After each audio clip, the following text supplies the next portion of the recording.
Thank you so much to all of you. It is fantastic to be here with you in the stage and to be with all of you online as well to discuss and debate the question, China, Taiwan, and the cost of American power. Is it worth sacrificing American lives for Taiwan? As Seth said, please use the QR code to provide your answer to that question before we begin our debate. It is a question that's been at the heart of the US-China relationship for the last 50 years, and therefore it's a question at the heart of the world's most important bilateral relationship for the last half century. And for those of you, or those of us in the media who are distracted, if I can say that, by Greenland or a certain military operation in Caracas, Venezuela, or a US aircraft carrier going from the Pacific right now to the Middle East, to be able to strike Iran should the president decide that. Remember that this question that we are asking tonight, long term, keeps many policymakers up at night because it could determine the fate of what we call the Indo-Pacific region. It could determine the fate of what we call the rules-based order. And it determines the fate, perhaps, of the world's two largest economies and two most advanced militaries. So let me introduce our fantastic panelists. First, Miles Yu is director of the China Center at the Hudson Institute and a professor of East Asia and military and naval history at the United States Naval Academy. He was the principal China policy advisor on the policy planning staff for Secretary of State Mike Pompeo. Miles, thanks very much for being here. Thank you, Nick, for having me. Yeah.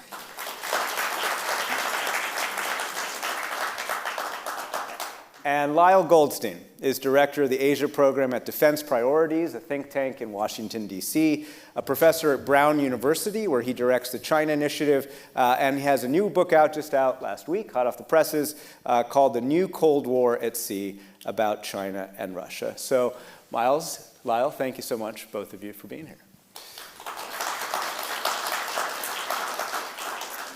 So, as you guys know by now, we flip a coin to decide who goes first and who gets the last word. And Miles, I don't know if you won or lost, but you are going first. So we'll start with your opening remarks. And again, the question is China, Taiwan, and the cost of American power. Is it worth sacrificing American lives for Taiwan? Thank you, and good evening, everyone, and everyone here and everyone online. Last time I was in New York about a couple months ago, 2 days before the election here. It was a Sunday. So I decided to drive my new car to meet my friends here in Columbus Circle. And it was a very, very bad decision because that was the New York City Marathon day. So I got to go park in Hoboken, New Jersey. And I was looking for Marlon Brando on the waterfront when I didn't see him. So anyway, back. This morning I taught a class at the US Naval Academy. And I told them I'm going to be in New York for the debate. And they asked me about the question. Precisely what you said, is it worth sacrificing America's life? One Michigan immediately say, sir, that's a Charles Lindbergh question. And then another one said, that's a Tucker Carlson question, right? So in other words, there is an implication that somehow we had a choice. And we can either sacrifice American lives or not. I have bad news for you, we have no choice. So that's my number one answer. The idea somehow we can choose to fight China or not, it's such a false narrative. First came out in the 1990s in the creation of this thing called strategic ambiguity. In other words, we're not telling China we're going to go in or not if China attacks Taiwan. So let them guess. I can tell you, that's such a nonsense because there has been zero deterrence factor on China with the strategic ambiguity because nobody in Chinese high command has ever believed that the United States is ambiguous on coming in China. So the strategic ambiguity doesn't even exist from the Chinese perspective because strategic means the military intervention. What is ambiguous is not strategic, it's not military, it's diplomatic. We have never clearly spelled out our diplomatic position on Taiwan as an independent sovereign state. So that's basically its ambiguity, which I think is very dangerous. I've written somewhere else about this. China has already determined, long time ago, they're going to have a final showdown with the United States militarily, no matter what. I mean, this has been going on since like Mao's time. So Taiwan is really the litmus test for ultimately the U.S.-China competition. So you don't see this just recently because what's happening in China's neighborhood. Another thing is the United States is committing to itself to defense of Taiwan, not just because of an altruistic motive to help preserve democracy, freedom, all those things are important, but also is totally out of our self-interest because America depends on Taiwan as a free and democratic capitalist society. Look at, if Taiwan is taken by China, our high-tech industry will stop, period, because of Taiwan's decisive near monopoly on high-end chip-making industry. Taiwan is America's number 10 trading partner. For the first time, Taiwan has almost successfully decoupled itself from China. Is that real time? Yeah. I have that much left.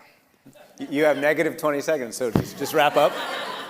Wrap up, and then we can move to That's Lyle's. only 1/3 I want to say. Okay. Anyway, yeah. Remember, but I think we'll have more time to discuss this. Yes.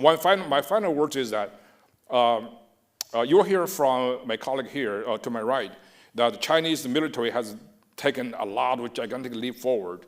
Yes, I mean the same thing happened during World War II. Before Pearl Harbor, Japanese Nazi war machine is much more ahead of us. But ultimately, Chinese victory in the scenario of Taiwan is not really guaranteed. There's a lot of weaknesses and vulnerabilities. So I'll leave that later on when we talk about this. Great. Thank you so much, Miles. Lyle, your opening statement for 3 minutes, please.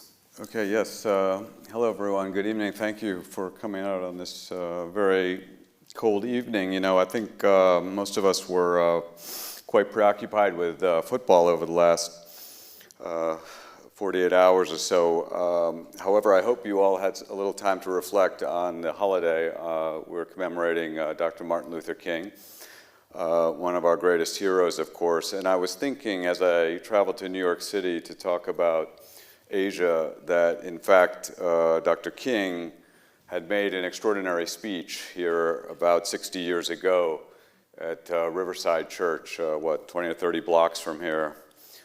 What did he say in that speech in April 1967? He said he was taking a very brave stand to try to extricate the United States from a very bloody and horrible Asian civil war. Now, I would never deign to compare myself to this great American hero, but I am also coming to New York City to persuade you that we need to extricate ourselves from an Asian civil war. Now, in this case, I can tell you, surveying the whole of the situation, that the consequences could be many, many times worse than what we faced in the Vietnam War. Now, as Nick told you, we're afflicted by this craziness around the world where we've just used military force against Venezuela. We're contemplating using force against Greenland. The forces are moving in the Middle East. I'm against all of this. This is a ridiculous situation, amounts to actions that are unconstitutional. So you can see that I'm quite consistent here. Our country needs to use force much less and needs to obey the intentions of our founders, right, and follow the Constitution. Okay. Look, let's talk about Taiwan specifically, though. There are so many risks and costs that we need to be cognizant of. Let's start with what I call opportunity costs. That means these are things that we'll miss out on because we're so preoccupied with Taiwan.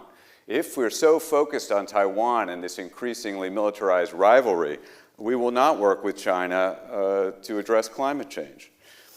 We will not work with China on global development priorities, issues like health, building infrastructure. Speaking of infrastructure, let's talk about our own country. I came down on the Amtrak today. Well, I don't need to tell you that story. It's pathetic. Our country doesn't have good infrastructure anymore. We're probably last in the OECD across so many metrics, precisely because we put all our money into defense. This is unnecessary.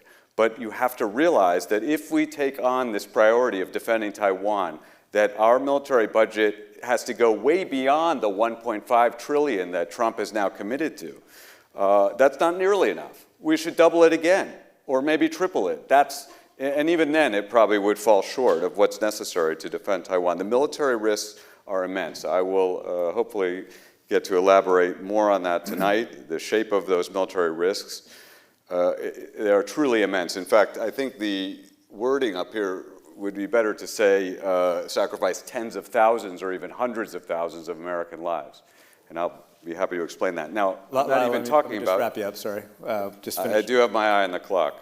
I would like to have equal time. Let's also consider the nuclear risks, which are there.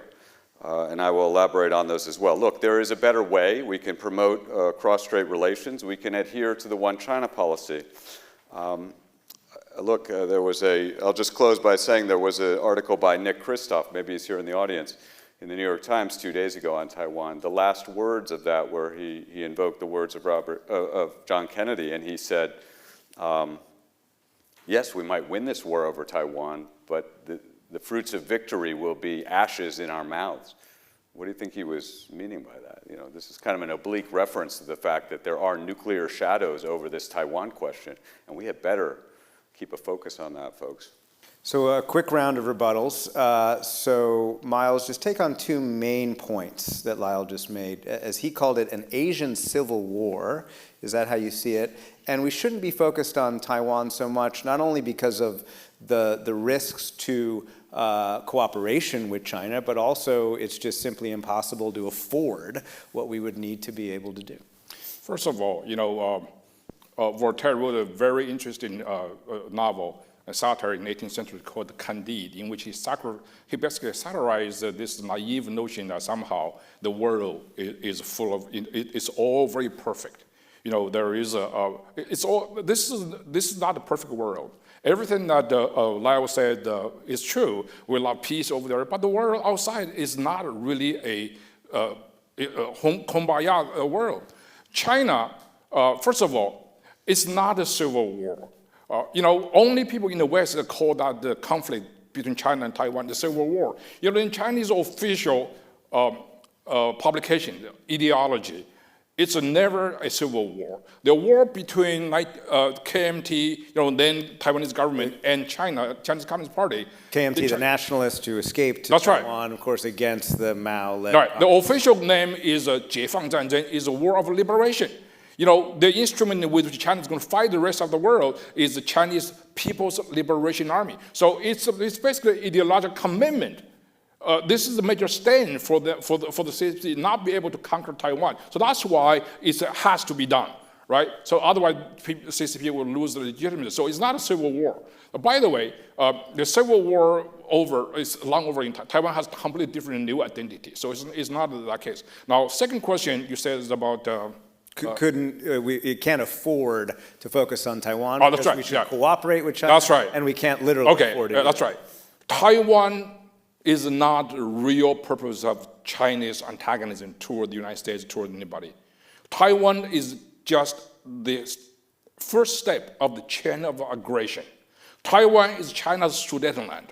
China has a land border with 14 countries, the largest, most in the world. China has had a territorial dispute with virtually every one of them in the last 100 years. Today, China has a territorial dispute with South Korea, with Japan, Taiwan, of course, India, Vietnam, Malaysia, you know, you name it. So an entire South China Sea want it. So if we don't stop this Sudetenland in Asia, you have the sort of cascading events. Yeah. That's why the Taiwan is not a regional issue. There's no such thing called a regional conflict. Okay. Every conflict right now is global, either in Ukraine or the Korean Peninsula, or in Gaza, let alone Taiwan. It's going to be a very, very important. Lenin was right. Capitalism is now an international chain. It's all interconnected. Yeah. Okay, let me stop you there. So Lyle, take on this round of rebuttals. A couple of points, right? That Beijing has an ideological commitment to conquer and expand, and this idea of, you know, first Taiwan and then other Chinese neighbors. No, I think this is completely wrong-headed. I think we'll have to address this issue of the Civil War. You know, I think we just need to look at the facts. What is the name of Taiwan? It's actually not Taiwan. The constitutional name is the Republic of China. Republic of China, okay, ROC. What is the name of the mainland China? Is the People's Republic of China. So you're going to tell me that the People's Republic of China having a conflict with the Republic of China is not a civil war? I mean, it's ridiculous on its face. It's just Americans need to apply common sense. Let me give you a little more common sense. There's a museum in Taipei. It's called the National Palace Museum. Get that, National Palace Museum. It brags about having the best collection of Chinese artifacts in the world. I think it's probably true. I've been there. Now, if you go to that museum, the National Palace Museum, there's not a single item in that museum from Taiwan. A little strange, isn't it? It's also a little strange that most of the streets names in Taipei, the capital of Taiwan, are named after provinces and cities in the mainland. Okay, so these are many examples that show that even the leader of Taiwan for most of its history has also shared this concept that Taiwan is part of China. And to pretend otherwise is just, I think, well, frankly, it's ridiculous. Now, this issue of is Taiwan kind of a stepping stone toward, some kind of Chinese empire, as Professor Yu seems to imply. I don't think that's at all the case. China doesn't have claims to these other countries. They in no way approximate its obvious claim over Taiwan. And if you look around, Professor Yu said that there's all kinds of conflicts on its borders. Well, there is some truth to that, but remember, China has not used force in a major way in over 40 years. That's pretty extraordinary for a great power. It shows an extraordinary level of restraint. And it's one reason why I, for one, am not terribly worried about China. I certainly don't think we need to, some massive defense upgrade. I think we could deal well with, sort of a moderate defense spending, something on the order of 500 billion, not 1.5 trillion. By the way, folks, that's your children and your grandchildren's future being mortgaged away to build nuclear missiles and so forth to get ready to fight China. So, we really ought to think very carefully before we present China as this, a terrible enemy that's about to rampage across the Pacific after it jumps on the trampoline of Taiwan. Got it. So I'm just going to wrap you up because now we get the free flow debate. Oh, can I just so this was the rebuttal, absolutely. So let's just keep going. Okay. So Miles, just respond to those two big points, right? China has not used force in the past 40 years, as Lyle argued, and that, as Lyle just said, he's not worried about Chinese aggression, and then you can come back to the Civil War debate. First of all, that's such a false narrative. No country since the end of World War II has been more bellicose than PRC. Let me explain. People's Republic of China. So you think about this. China has, if China did not intervene in the Korean War, we would not have the Kim dynasty in Korea. The war in Korea would have been over by December 1950. So you don't have that kind of, so that's the reason. And also, China is behind the Vietnam War, long-lasting Vietnam War, and I grew up in China, not far from the Vietnamese border, and we know it's a decades-long commitment to beat the Americans through Vietnam.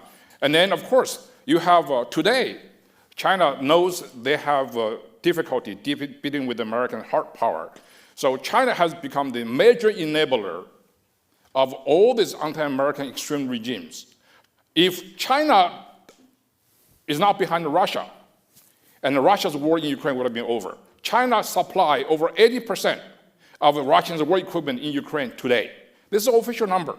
China gave Iran regime $400 billion in March 2017.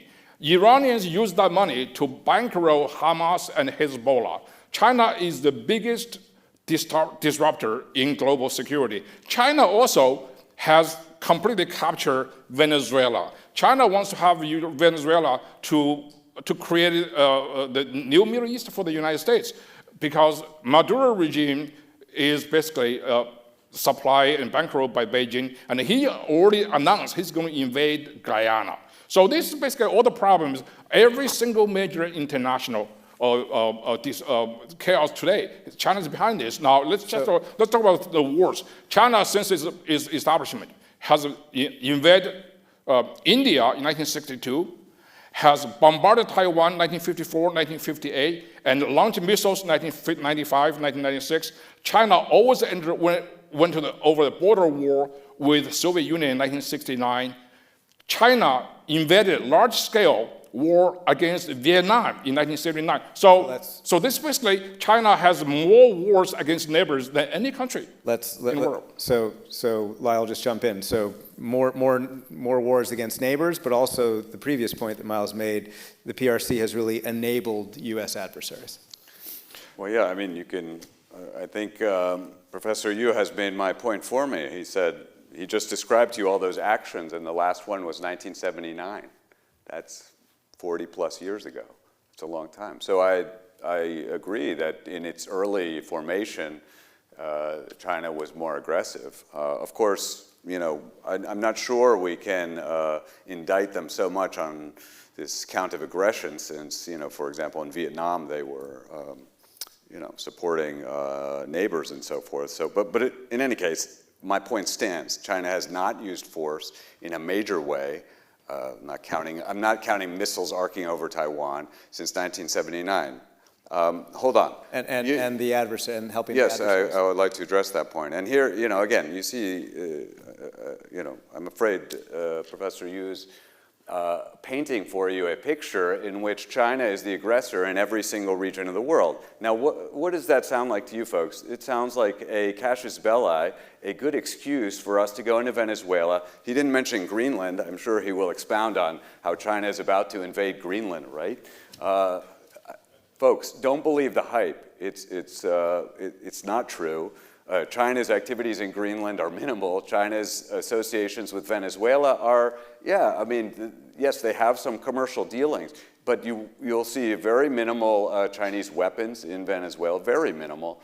And, you know, I understand from the Wall Street Journal last week that China hasn't given any loans to Venezuela in almost a decade because they know it's a bad bet. So, you know, China's pretty wise about these things. They're not interested in fomenting instability all over the place. You know, look at Iran, for example. Again, if China wanted to, if it was really the world that Professor Yu was painting, China could build up a vast fleet and army for Iran if they wanted to. They haven't. Yeah. They've exercised restraint. And we'd be very wise to exercise the same restraint. And please, again, do not allow China to become this casus belli for the United States to go around, you know, attacking and conquering Greenland, Venezuela, and all these other. It's ridiculous. Miles, jump in. Yeah. I think, you know, Lyle is completely wrong. You may have your opinion, but you don't have your facts.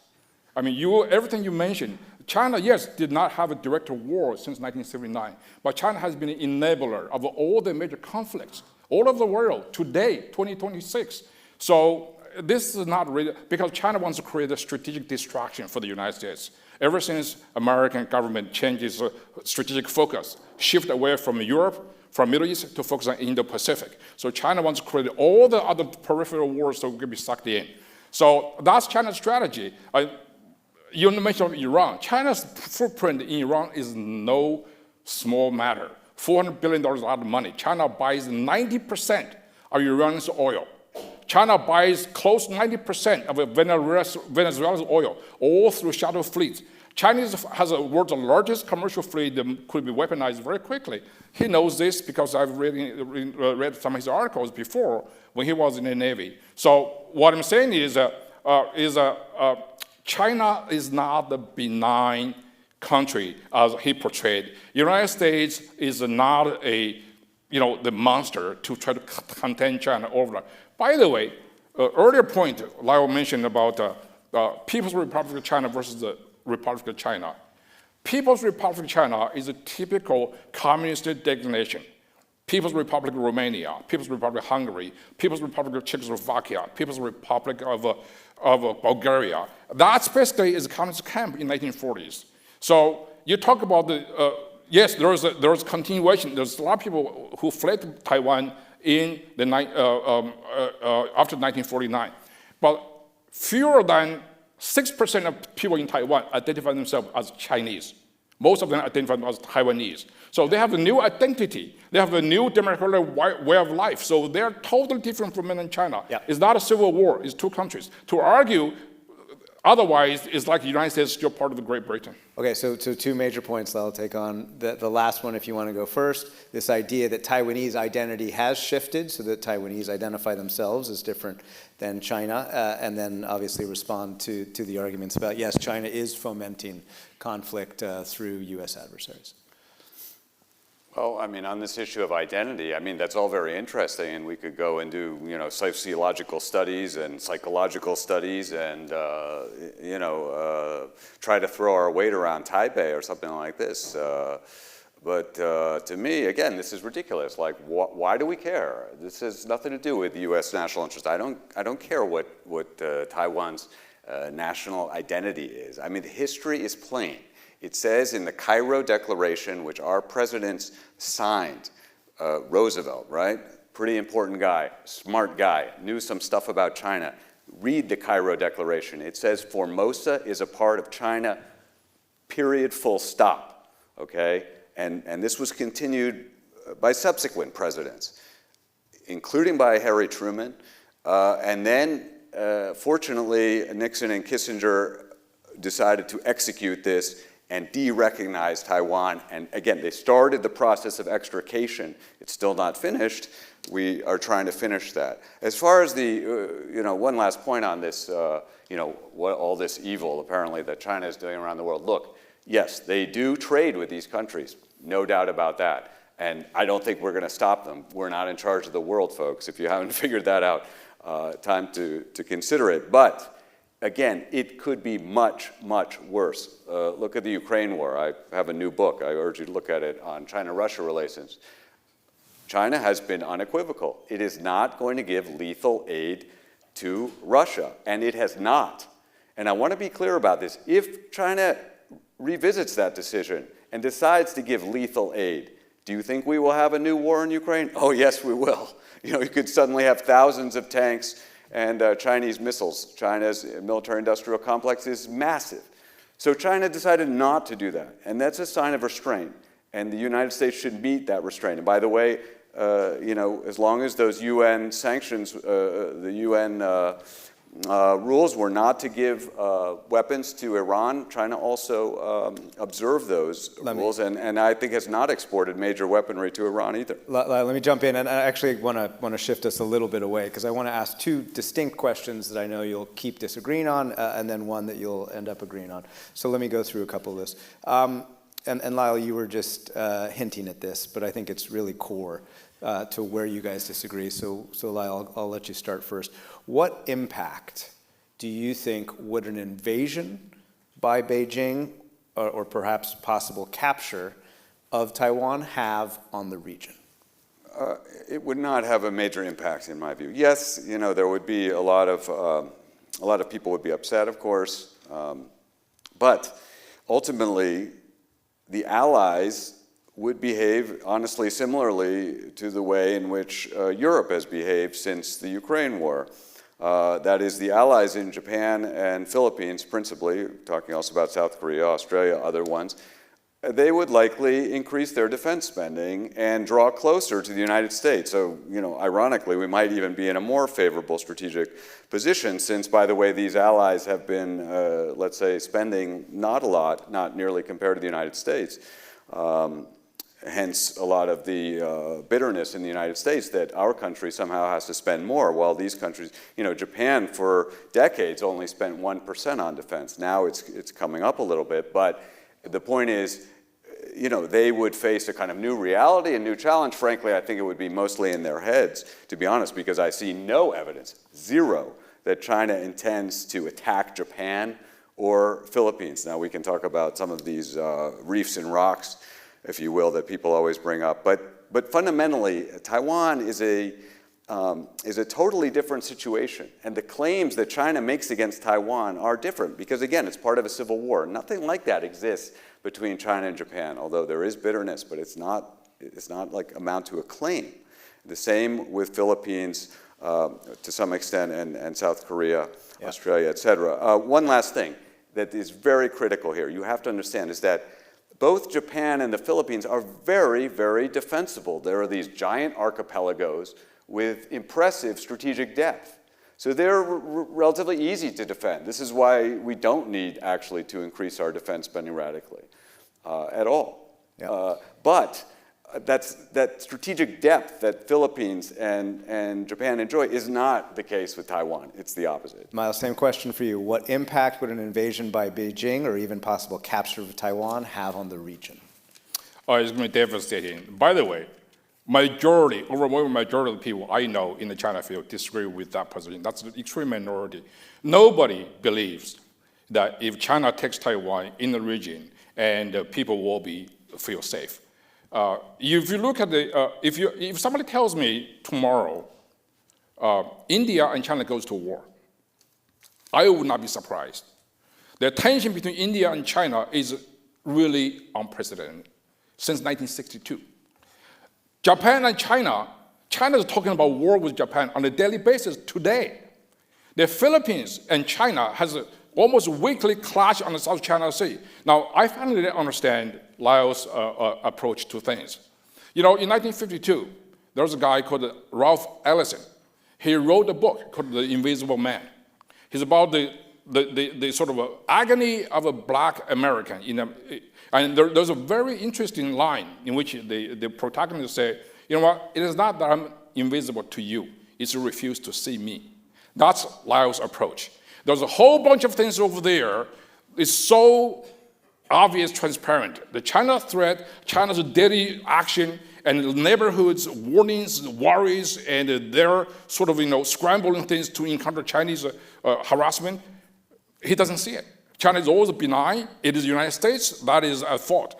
This is totally wrong, and I think we have to be very realistic. I understand there is a position there, but that's just a position. It's not factual, and it's not really close to what really is going on in Asia Pacific. America's military presence is the most welcome, and is actually urged for. Well, I think that I agree with Professor Yu that Japan-China relations are in a delicate spot and that we have problems in the South China Sea. However, I want to point out that a lot of these problems between Japan and China and even between Philippines and China are actually caused, in fact, by this Taiwan dilemma, if you will. In fact, I've noticed, for example, that the China-Philippines relationship has become much worse since Nancy Pelosi made her famous visit to Taiwan. By the way, the whole situation is significantly worse, and we should learn a lesson from that because she thought she was sticking a finger in the dragon's eye. Well, it turns out the dragon had some cards to play. But anyway, one of the reasons why China-Philippines relations have kind of gone in the toilet since then, if I could say, is that this perception that the U.S. is building up forces in northern Philippines in order to get ready for this war over Taiwan. And the same is roughly true with Japan as well. And here, the new Prime Minister, Sanai Takaichi's remarks from November were very harmful, I would say. Saying that she said out loud something that we presumed to be true but had never been said out loud, which is that a Japanese prime minister saying we assume we would come to Taiwan's defense if China... Well, you presume it to be true. I don't, sorry, Nick, I do not presume it to be true. I think many Japanese are rather too smart to get involved in that. They know that the cost for Japan would be immense, and they don't want to take these kind of risks. In fact, polls show when asked, that Japanese asked that same question, a majority do not want to fight that war. Okay. So Miles, jump in quickly, and then this is completely factually fabricated. Prime Minister Takaichi's popularity rate right now is close to 80%. I mean, this is a lady who couldn't win majority when she came out like half a year ago. So Partly because she took the clear, tough stand to respond to China's threat on a daily basis. So this is a factory there. Now, the most bizarre argument I hear so far right now is because Nancy Pelosi visited to Taiwan. That's why China became bellicose. It's because we built up the Philippines, that therefore China sort of getting increasingly bellicose. It's totally backwards. So it's not. We built up Filipino defense, help them, because Philippines is a treaty ally with the United States. Number one. Number two, China has been bullying the Philippines for years. If Taiwan is really the issue, how do you explain China's bellicosity with India? China bludgeoned 24 Indian soldiers on the border to death in 2020. So, I mean, this is absolutely, you take the stand over there, you find all the evidence by distorting them and to support your position. Let me keep us going because I want to get through a couple more questions. We've got 8 minutes and then we'll come to your questions. Another disagreement for the two of you guys. Miles, you can go first on this one. Can the U.S. successfully come to Taiwan's defense? I think yes. Because the Chinese definitely militarily has become very strong and has a vast military modernization program, and which is formidable, and everybody's talking about that. But Chinese military victory over Taiwan is not inevitable. So let me play this. Chinese military has a lot of weakness vulnerabilities too. I don't want to go through too many of them. Navy, Chinese Navy, you read the headlines, China has so many ships over there. Yes, but the total tonnage capabilities, our Navy is much bigger than China. U.S. Navy tonnage is almost double Chinese tonnage because there are smaller ships. And there are some very good ones, but I have said, but our submarine forces and our, each one of the 4 SSGNs, this is nuclear capable, yeah. They launch 154 Tomahawk missiles and anti-ship missiles. And, it's a serious threat to Chinese surface warships, right? Warship vessels. And also, you have this sustainment and power projection problem. China cannot go very far. Most of the Navy is literal, but they look really good on paper. And also, doctrinally, we have saw the Chinese homeland defense is very porous and weak. That's why we changed our doctrine several years ago to C5 ISRT. T is targeting. In other words, once the war started, if China strikes the U.S. Assets in Guam, in Hawaii, or in Okinawa, and then we can strike Chinese targets inland. And this is not just the American doctrine. The Japanese entire defense posture changed under Prime Minister Kishida to developing counter-strike capabilities with a lot of long-range missiles and S-band radars. So what I'm saying is, same. Yeah, we have. Don't forget, China is a communist country. It has systemic problems, has enormous corruptions. Now, the 2 key forces of Chinese military against Taiwan is the rocket force and it's a Eastern theater. The entire leadership of the 2 units were sacked, purged by Xi Jinping. That shows you there's a command problem here. Lyle, same question. Can the U.S. successfully come to Taiwan's defense? It's very unlikely. The cost will be immense, and it could indeed result in a nuclear exchange. And yes, even New York could be vulnerable in that circumstance. I hate to say that. I think Professor Yu is not well informed about the naval balance from what I understand of his analysis. Look, some people who are well informed you can read the CSIS report called First Battle. It's probably the most detailed war game that's ever been done in the unclassified space. They estimate, they ran an iteration of a Taiwan war game about 40 times. In almost every case, they said the United States loses both forward deployed aircraft carrier groups in the first turn, so in the first week. That's 1 week of this war, folks, that could go on for years. Do you understand that? So that's 10,000 dead Americans. Again, please insert tens of thousands or hundreds of thousands of Americans in your poll there. Look, the geography is very stark. Taiwan is 100 miles off of China, okay? And we are about 8,000 miles away from China. So you don't have to be a PhD in strategy to understand that China has enormous advantage from a strategy point of view, right? They can bring so much more firepower to the fight, and that was borne out in this war game. Look, I have studied, China's anti-ship missiles very carefully. By the way, the missiles that you were talking about, those Tomahawks, which we would fire from our SSGN, are all subsonic. I mean, they can be shot down quite easily. It's 20, 30-year-old technology. China, just in the last 6 months, has revealed 4 new naval hypersonic missiles that can be shot from air launch missiles, they can be launched from submarines, and they can be launched from China's surface fleet. Now, I can tell you our Navy doesn't have any of those. They have 0 hypersonic weapons operational in the fleet. So there is a disparity that's growing. Now, he's correct about the tonnage. I'll grant you that point. But, the carrier, in my view, I've long argued, it's more or less an obsolete platform. It can be attacked and sunk quite easily. So the disparity is there. And what I'm telling you, and I'm not the only one in the U.S. Navy, I served or taught for 20 years at Naval War College. We have that in common, our profession. But I can tell you that many people in the Navy are extremely concerned. And this is shaping up. I believe there was a title even in Naval Institute Proceedings magazine. It was called, the coming Tsushima, Battle of Tsushima. That was where the Russian fleet was completely wiped out in a matter of hours. That such a tragedy could befall our Navy. So we had better be very judicious and cautious here. And yes, we might have to fight. One sec. We may have to fight China at some point. I agree that is conceivable. I hope it doesn't come to pass. It shouldn't. We may have to do that, but we had better do it on favorable ground and not right off their Let me just, source. hold on. We got 2.5 minutes left this section, then we'll get to audience questions. So I just want you guys to answer a fundamental question where there is more overlap. Lyle, let me start with you. Can and should the U.S.-China work together on issues such as climate change? Yes, One absolutely. 1 minute from each of us. Absolutely.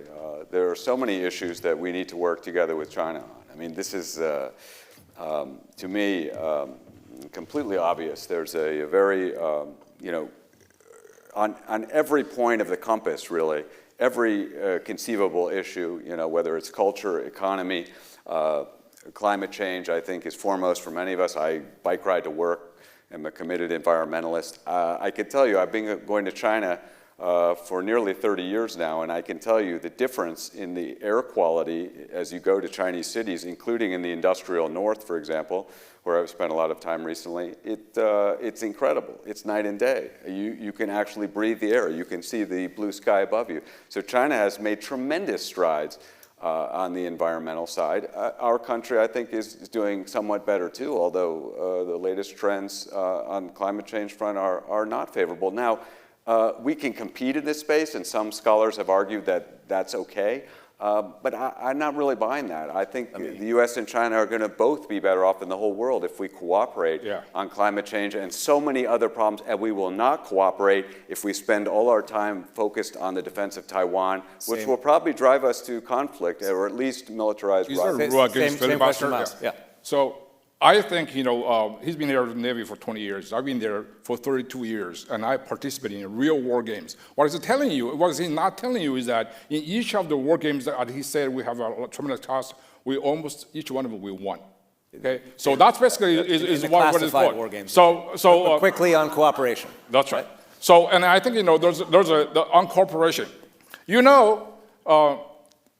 China make some progress in some of the signature cities, the tourist spots. China is building more coal-firing plants than the rest of the world combined each year. China has violated virtually every climate protocol, including the Paris one they signed on to. So don't tell me China is a paragon of environmental protectionist. It's not. And China is not really deep into green stuff.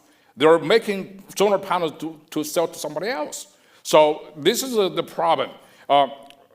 China is not the future of the world. More than half of the global surveillance cameras are in China. Chinese people. There are more people who want to get out of China than the rest of the world combined. So you don't tell me that Chinese is the model that we should emulate. Yes, there's a climate cooperation. We need to do more to force China to change its climate policy. We should work more on public health, pandemic control, and virus research, all the things. There are so many issues to work, but it has nothing to do with containing China's aggression in the region and beyond. Let me go to audience questions. If Taiwan were not such a critical player in global semiconductor production, should the U.S. still be willing to risk conflict with China? Miles, you go first. Would the US If Taiwan were not such a critical player in global semiconductor production, would the U.S. still be willing to risk conflict with China?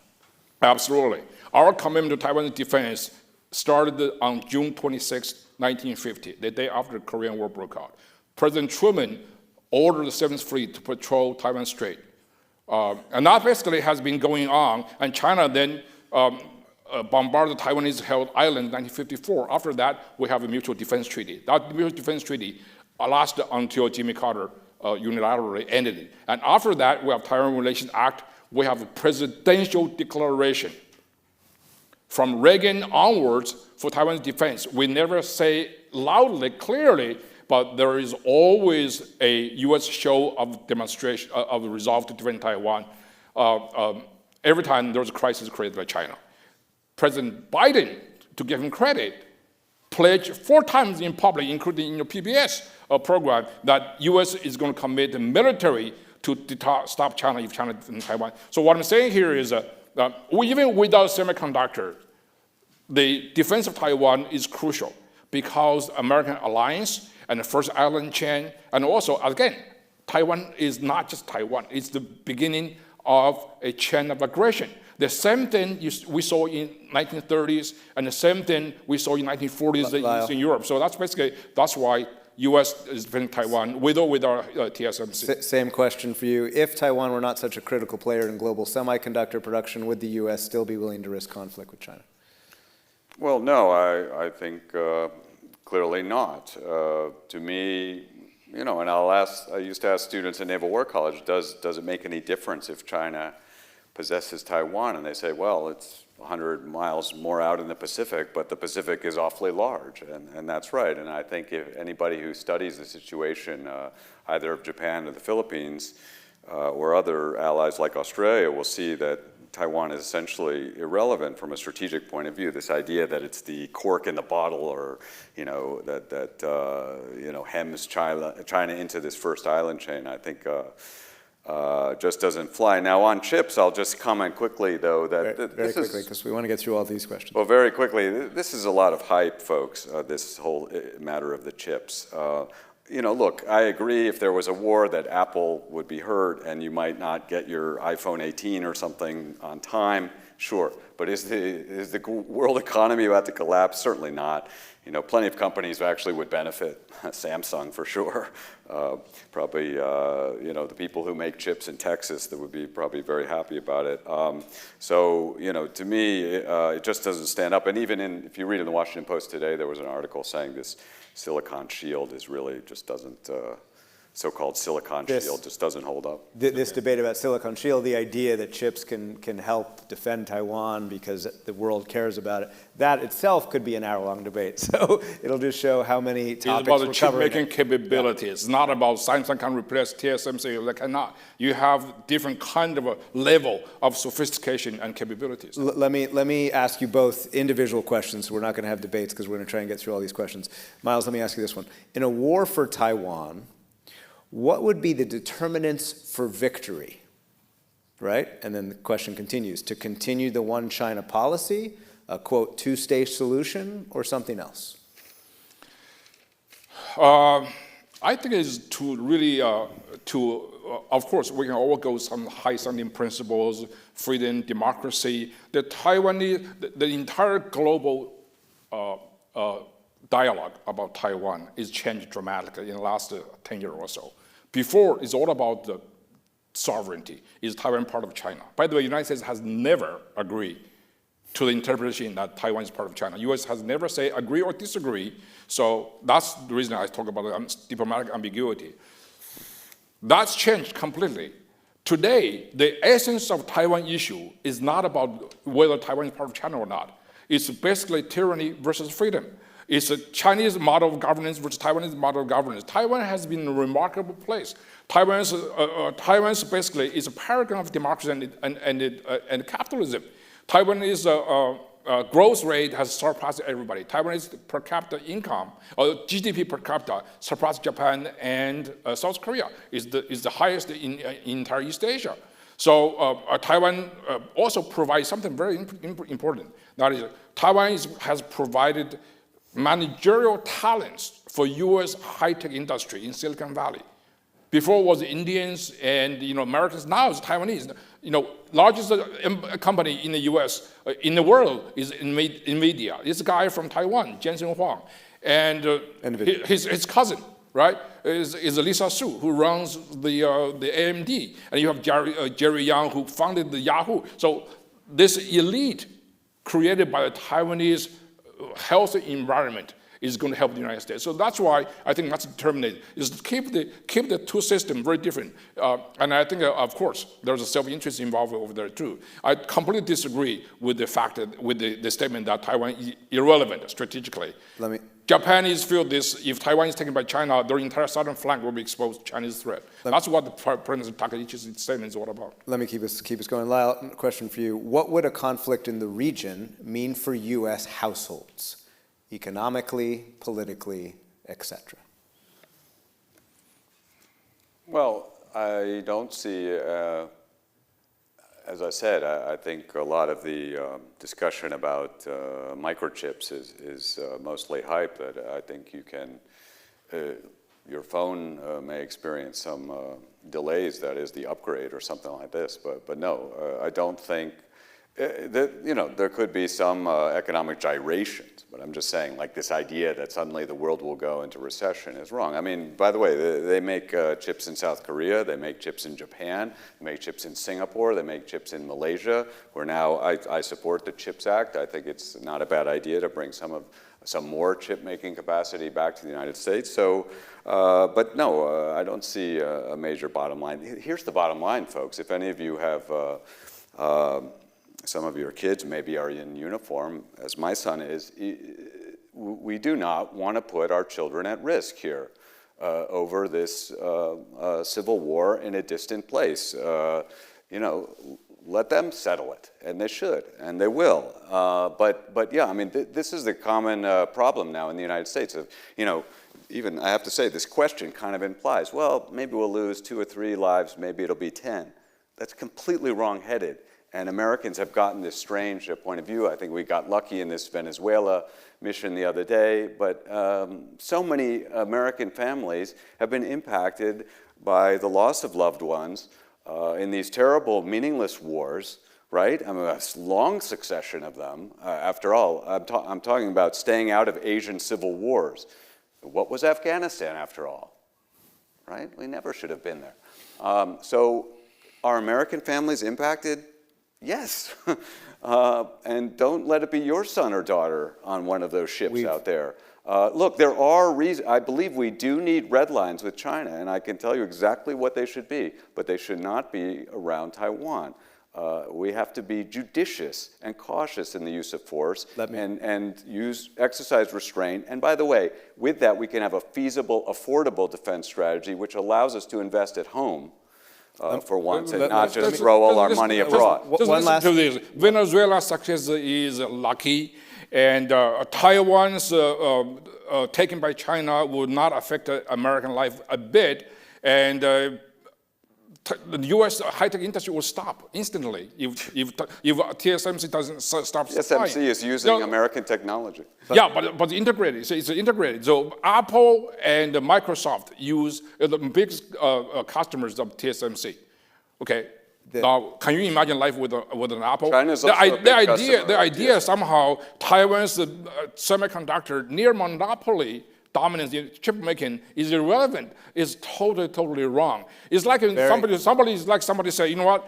New York has a monopoly in bagel making. And you can say, oh yeah, there are people in Annapolis making bagels, people in California making bagels, but still doesn't deny the fact that New York City is the king of bagel making. That's Taiwan, right? So this argument is completely bogus. Very quickly, I just want to get through one more audience question, and it'll have to be a flash answer from both of you. What does a successful outcome look like for the U.S. when it comes to Taiwan, and what does failure for the U.S. look like, and are we prepared for that possibility? Very quickly. U.S. policy about Taiwan, about China, is always maintain the status quo. No fight, that's number one. We oppose any side to use force to change status quo. Number two, any settlement for Taiwan has to be agreed to by both sides of the strait, right? Taiwanese has to vote for on this.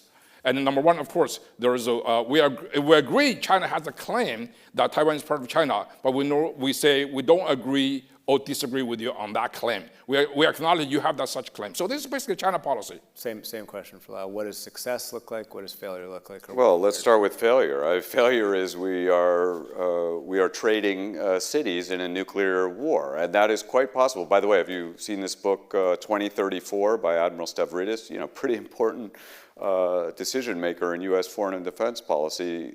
If you read that book, it envisions a war with China. It ends with an exchange of cities, okay? So it's not, this is not crazy at all. So that's highly possible. Also, also possible that we fight a smaller war where we only lose, 100,000 who die on ships at sea. And then the other failure, even we don't go to war, but we spend our children's future in this militarized rivalry. That's very, very possible. It's already happening, actually. I'm going to have to cut us off there because we're out of time. So here we go. We need to take out our phones. Same question that we asked that you guys have been looking for again. If everybody could vote. China, Taiwan, and the cost of American power. Is it worth sacrificing American lives for Taiwan? So here's the most challenging question that I will ask each of you tonight. Lyle, why don't you go first? Can you reflect on something that Miles said that compelled you, or that convinced you, or at least you found surprising and something you did not expect?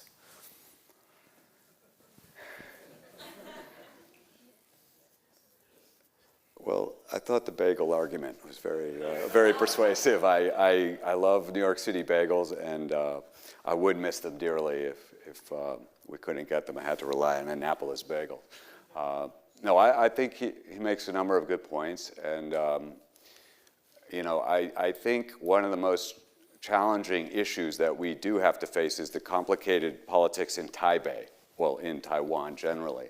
He spoke about changing identity. I said we shouldn't really care, and I don't honestly care very much. But it is an interesting phenomenon. How can these people get beyond this civil war that they're in, and how are those identities are changing?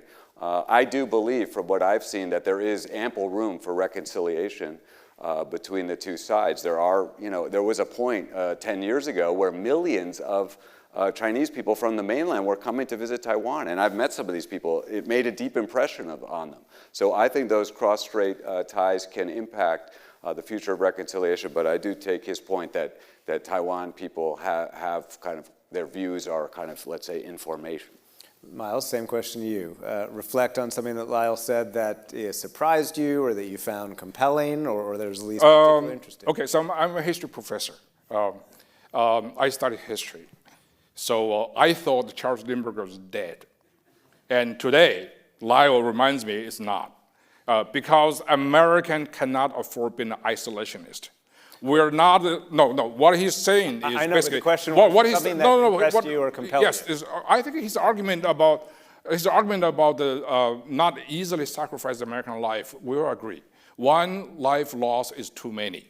However, we're not living in a world. Whether we lose 10,000 people today or we lose 2 million in the future. So that's a choice. It's not because whether we should sacrifice American life or not, whether we war with China or not. We have no choice. It's either war It's not whether we'll have a war with China. It's sooner or later. So better prepared, better do something in early. So I think that's a very good, I deal with the midshipmen every day, right, in Annapolis. I look at the young faces in front of the classroom. I realize the solemnity of my job because any moment they might die. That's why it's very important. So to prevent fewer of them die in the future with China, deterrence is very important. Deterrence is the key. That's basically the fundamental principle of American success since World War II, deterrence. And you guys disagree on how to do this, but you actually agree on the fact that the priority should be to avoid conflict, right? Yes, deterrence is very important. That's the fundamental strategy here. Incidentally, the reason why Pelosi visit caused such a consternation is because China does not believe we are seriously deterring them. So that's the problem. Just quickly, same point I just made, that you guys disagree on how to prevent conflict, but fundamentally, do you think that the priority should be to prevent conflict?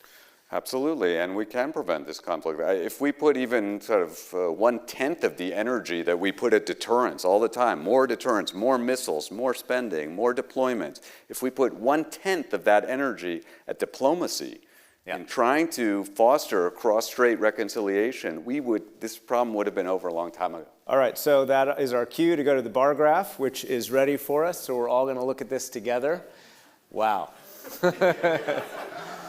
All right. Well, we spent an hour arguing, and I'm not sure we persuaded anyone either way. Is it worth sacrificing American lives for Taiwan? Before, 58% said yes, 42% said no. Actually, that is a closer split than I would have expected before this debate. Yes, 58% of the audience online and here say it is worth sacrificing American lives. 42% say no, and it is now 57 and 43. So, well, look, in the spirit of this debate, I think that, in all seriousness, thank you, because there were a lot of issues, and I spoke to both of you, and I've spoken to both of you many times before, and I knew that you disagreed on so many fundamental aspects of this debate. That's the worst margin of victory for me. And so we appreciate your being willing to do this. If you will, PBS, polite but substantive disagreements. And that was really informative. I hope the audience agrees, both in person and online. So thank you both very much. Lyle Goldstein, Miles Yu. All right. And thanks to all of you for being here and online. Thanks.